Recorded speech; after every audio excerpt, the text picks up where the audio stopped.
नमस्कार, knocking-news.com में आपका स्वागत है। मैं हूं गिरिजेश वशिष्ठ। कोई हत्यारा हो, अपराधी हो, गुनहगार हो, अच्छा हो, बुरा हो, इससे कोई फर्क नहीं पड़ता। फर्क इससे पड़ता है कि वो अपना है या पराया है। ये इस देश की नई परिभाषा है और नई परिभाषा ये भी है कि कोई व्यक्ति कितना भी अच्छा हो, भला हो, अगर वो भौतिक रूप से कामयाब नहीं है तो उसकी कोई इज्जत नहीं है। कितने भी आप पढ़े लिखे हों, बहुत अच्छे लर्नेड आदमी हो, बहुत अध्ययन हो आपका, लेकिन इसकी कोई कीमत नहीं है। हाँ, अगर आप कामयाब हैं, आपके पास पैसा है, आपकी कंपनी ऊपर चल रही है तो इज्जत बढ़ जाती है। मतलब आप जो भी कर रहे हैं उसमें कामयाब हो, भले ही आप दाऊद इब्राहिम क्यों ना हो, जमाना आपको सलाम मारने लगेगा। आज इसी पे बात करेंगे। बातचीत होगी एल्विश यादव की। एल्विश यादव को लेकर भारतीय जनता पार्टी इतनी मोहब्बत में क्यों है, इसको समझेंगे। कहीं मत जाइए, चैनल को सब्सक्राइब कर लीजिए।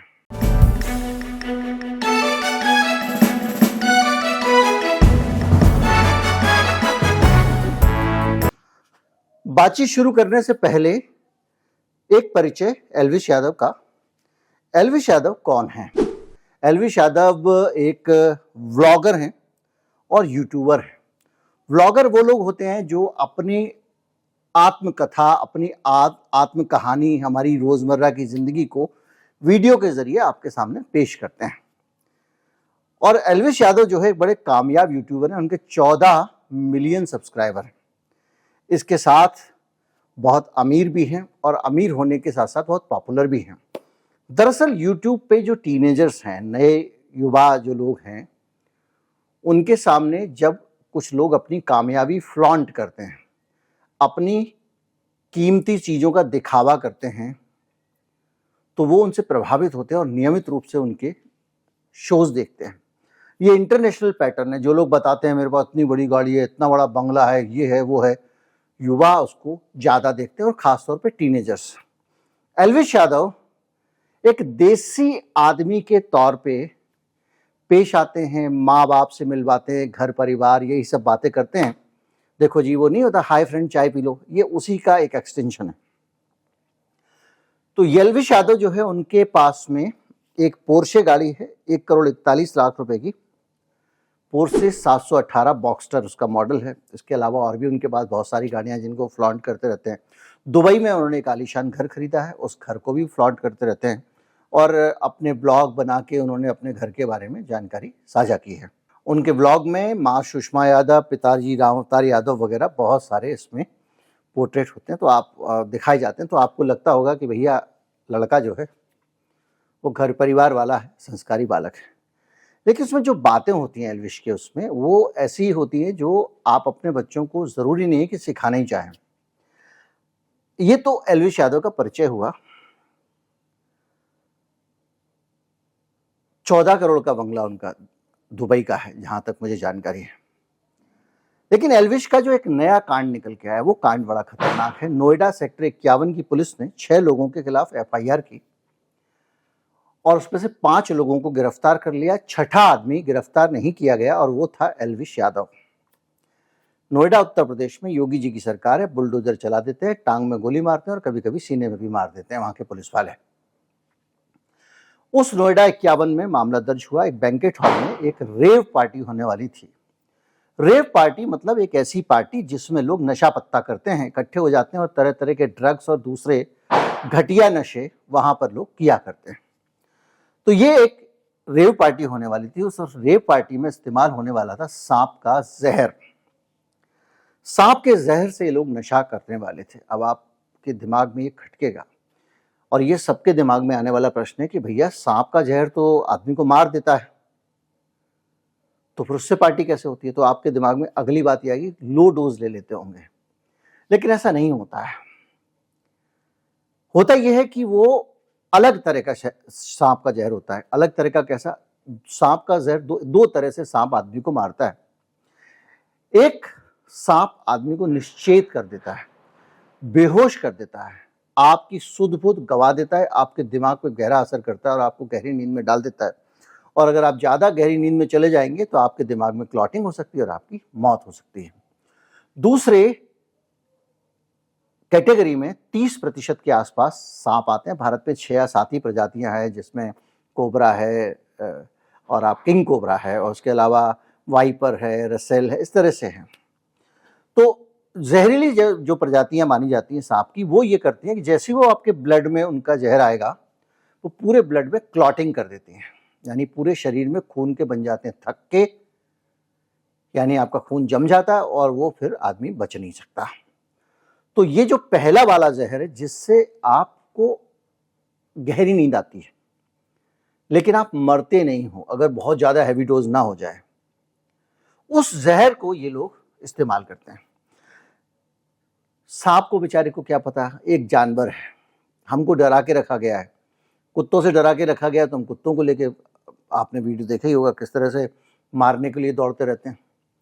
इसी तरह से सांप को लेकर भी हमको बहुत डरा के रखा गया, बहुत किस्से कहानियां हैं। सांप का मतलब मौत, ऐसा हमको सिखाया गया। इसके कारण ही मनुष्य ने बहुत सारे सांपों को पहले ही मार दिया पीट पीट के। अब जो सांप बचे हैं उन सांप को मनुष्य अपने मुनाफे और फायदे के लिए इस्तेमाल कर रहा है। एल्विश यादव के ऊपर जो आरोप लगा है वो यही आरोप लगा है कि वो दुर्लभ प्रजाति के सांपों को पकड़कर उनका जहर निकालकर और या फिर सीधे सांप के मुंह के जरिए उनसे जहर लेकर नशा किया करता था और नशा करवाया करता था। आरोप है कि एल्विश यादव इस तरह के नशे का कारोबारी था। मेनका गांधी का कहना है कि इस तरह के कारोबारी सैकड़ों की तादाद में सांपों को मार देते हैं। भारत में अलग अलग तरह से ये सांप का जहर आता है और जो ये रेव पार्टी होने वाली थी, इस रेव पार्टी से जुड़े हुए जो लोग गिरफ्तार हुए हैं उनके पास से सांप भी मिले हैं जिनको वन विभाग ने रेस्क्यू किया है और वन विभाग ने ही ये मुकदमा दर्ज कराया है।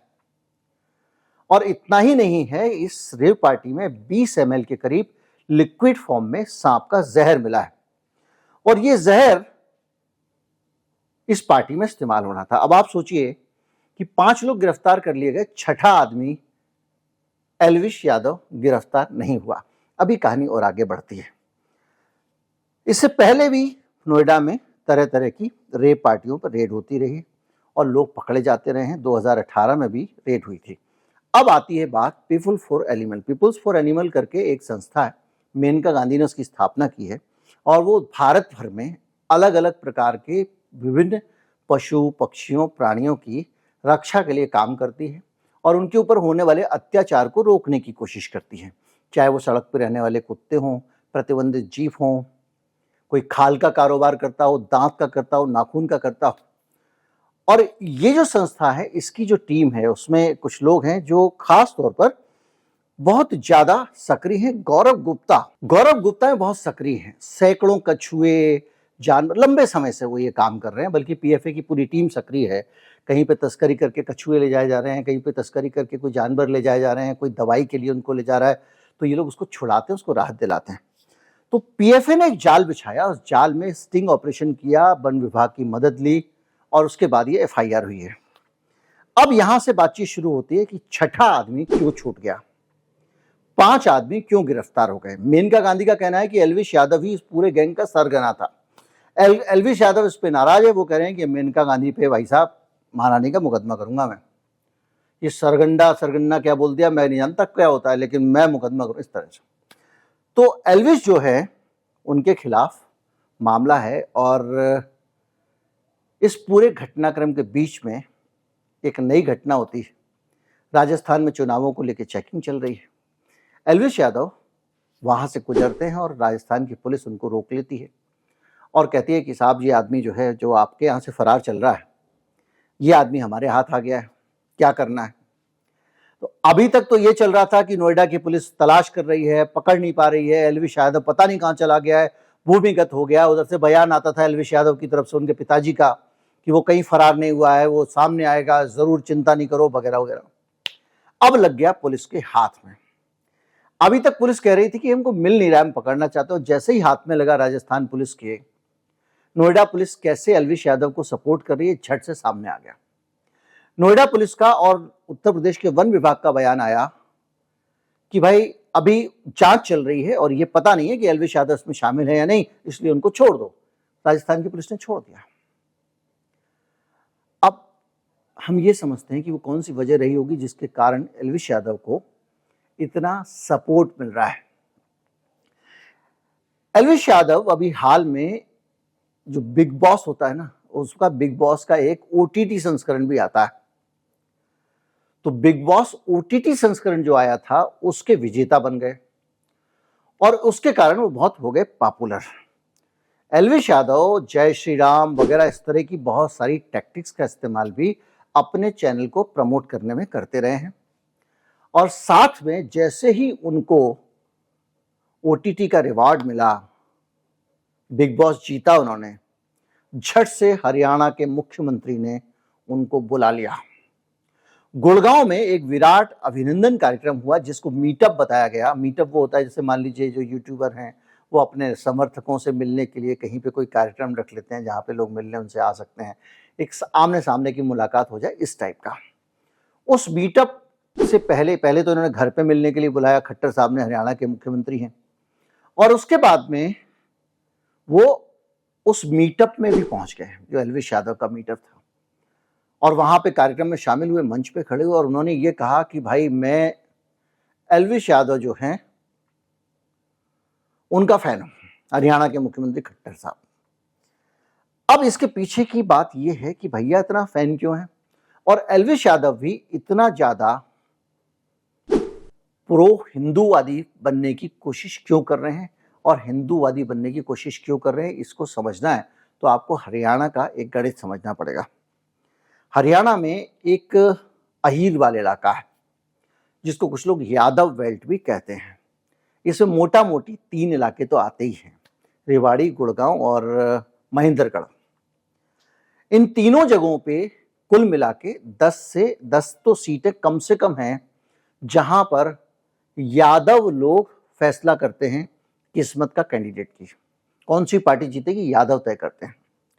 और एल्विश यादव कम्युनिटी का नया निकला हुआ सितारा है और वो जिस तरह का अपना देसी स्ट्रक्चर, देसी अंदाज, भदेस अंदाज सामने रखता है, उससे बड़ी संख्या में लोग इस पूरे इलाके में बल्कि पूरे देश में उसके फैन हैं और यादव लोग तो खास तौर पे भाई हमारा लड़का है। एक तो ये चीज है। दूसरा, टीनेजर्स के बीच में जो 18 साल का नया वोटर है, 20 साल का नया वोटर है, वो एल्विश यादव के कभी बंगले देखता है, कभी गाड़ी देखता है। और अभी हाल में उसने एक वीडियो बनाया था जिसको लेकर भी कंट्रोवर्सी है। उस वीडियो में वो एक सांप का मुंह पकड़ता है, उसको जीप के पास ले जाता है और अजीब टाइप की बात करता है, भाई डरो नहीं, ये तो ये है वो है, पता नहीं ये कटारिया वटारिया, ऐसा बातें करता है। उसको लेकर उसका पूरा एक वीडियो बनाया। इसको लेकर भी गुड़गांव में कार्रवाई होनी है एल्विश यादव पे, क्योंकि 7 साल की सजा हो सकती है। वन्य जीवों का इस्तेमाल अगर आप नशे के लिए करते हैं तब तो सजा है ही, तब तो नारकोटिक्स एक्ट भी लग जाएगा।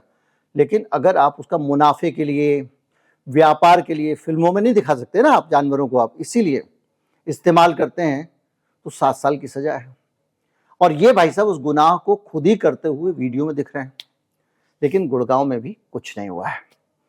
तो एल्विश यादव ने अपना एक ग्राउंड बनाया यादवों के बीच में और अपने अहिरवाल बेल्ट के बीच में, पहली चीज। दूसरा, भक्तों के बीच में, जो एक मोदी समर्थक कम्युनिटी है, जो एक कम्युनिटी है जिसको आप कह सकते हो कि हिंदुत्व वाली कम्युनिटी है, हिंदुत्व समर्थक हैं, वो सारे के सारे लोग, सोशल मीडिया वाले, दूसरे वाले जितने भी हैं, वो सारे के सारे एल्विश यादव से जुड़ गए, क्योंकि वो जय श्री राम ये वो सारी बातें करता रहता अपने वीडियो में।